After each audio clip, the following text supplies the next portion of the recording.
Beneath the censor's comb, North Korea's style policed the architecture of conformity. Pyongyang's aesthetic doctrine, the morning light casts long, severe shadows across Pyongyang's grand, monolithic buildings.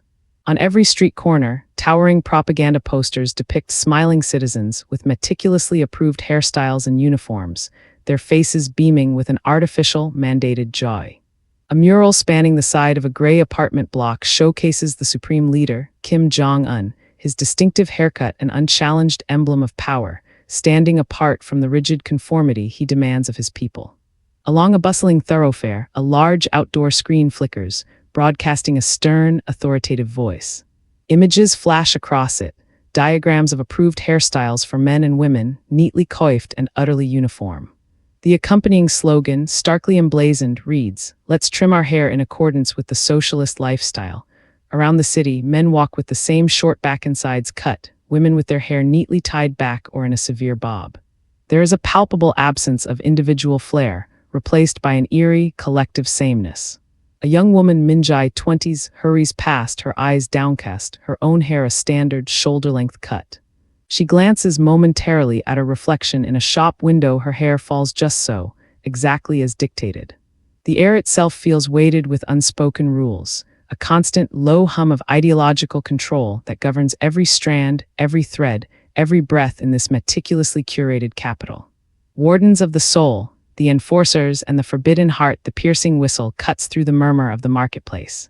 A squad of Socialist Patriotic Youth League members, identifiable by their crisp uniforms and armband, stride through the crowded stalls, their gazes sharp, scanning for any deviation.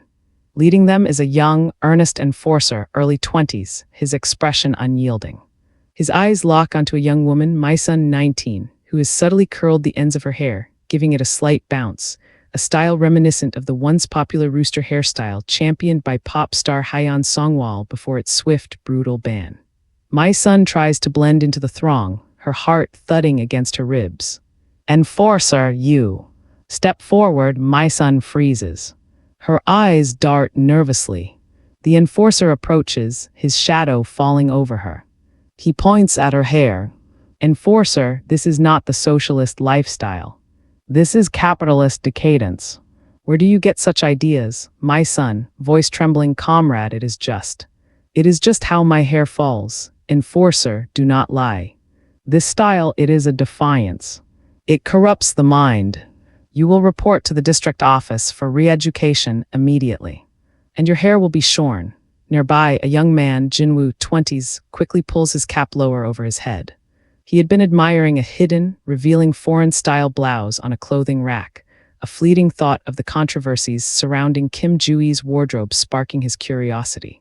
The enforcer's voice booms across the market, the public humiliation of My-sun a stark warning. Later, the city is eerily silent. It is the anniversary of a deceased leader's passing. The streets are desolate, devoid of laughter, devoid of joy. A lone street cleaner sweeps fallen leaves, his movements stiff, his face expressionless. Jinwoo walks home, his shoulders hunched. He passes a group of elderly women, their faces etched with sorrow, though whether from genuine grief or mandated fear, it is impossible to tell. He stifles a cough, instinctively suppressing any sound that might be mistaken for a laugh. The air itself feels heavy with the collective, enforced sorrow, a suffocating blanket woven from fear and obedience. Even the dead dictate the living's emotions. Threads of rebellion, the unseen battle for self in a dimly lit alleyway behind a food stall. Minjai nervously glances around. From a worn satchel, she pulls out a small, intricately patterned hair tie, a splash of vibrant, non-standard color. It is a gift from a distant relative, a whisper of a world beyond North Korea's iron grip. With quick, practiced movements, she secures it beneath her regulation ponytail, almost completely hidden, a tiny secret known only to her. Her heart races, a mixture of exhilaration and dread. Across town, in a secluded corner of a public park, Jinwoo shares a hushed conversation with a friend. His friend, Young-ho, pulls out a crumpled magazine, its pages filled with images of foreign fashion, smuggled in through clandestine routes. Jinwoo's eyes linger on a photograph of a male model with a slightly longer, more textured haircut than is permitted. He runs a hand through his own, shorter hair, a longing gaze in his eyes. He imagines the feel of the foreign fabrics, the freedom of diverse styles. Young-ho, whispering, my cousin says they call this a fringe style. It's becoming popular outside. Jinwoo, it would be interesting to try. He smiles, a fleeting, almost imperceptible curve of his lips quickly suppressed. The risk is immense, the punishment severe, but the desire for self-expression, for a personal identity beyond the state's rigid mold, flickers brightly. It's a silent rebellion, a quiet adventure for the soul. They exchange a knowing glance, the unspoken understanding passing between them. The threads of defiance are fine, almost invisible, but they weave a tapestry of enduring hope in the hidden corners of a controlled land, a tenacious struggle for the very essence of self against the omnipresent, suffocating